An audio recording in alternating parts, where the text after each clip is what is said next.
Pakistan cricket board সম্প্রতি একটি সংবাদ সম্মেলনে জানিয়েছে, আইসিসি চ্যাম্পিয়ন্স ট্রফি আয়োজনের ফলে আর্থিক ক্ষতির যে দাবি করা হয়েছে তা সম্পূর্ণ ভিত্তিহীন।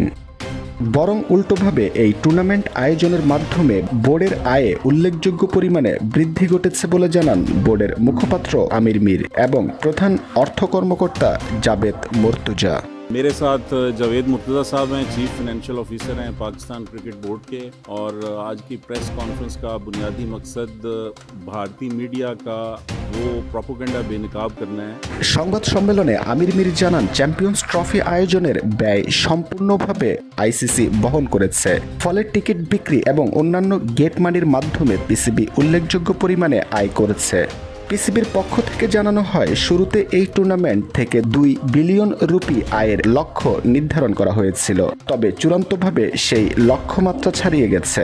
তিনি আরও জানান, বোর্ড ইতোমধ্যে 40 মিলিয়ন রুপি করও পরিশোধ করেছে। মীর আমির আরও বলেন, আমরা এই টুর্নামেন্ট থেকে 3 বিলিয়ন রুপি আয় করেছি। এছাড়া হিসাব নিরীক্ষা সম্পূর্ণ হওয়ার পর আইসিসি থেকে আরও 3 বিলিয়ন রুপি পাওয়ার আশা করছি। 2023-24 অর্থ বছরে পিসিবির মোট আয় 10 বিলিয়ন রুপি, যা আগের বছরের তুলনায় 40% বেশি। বর্তমানে আর্থিক শক্তিশালী হওয়ার কারণে পিসিবি বিশ্বের শীর্ষ 3 ধনী ক্রিকেট বোর্ডের মধ্যে নিজেদের স্থান করে নিয়েছে।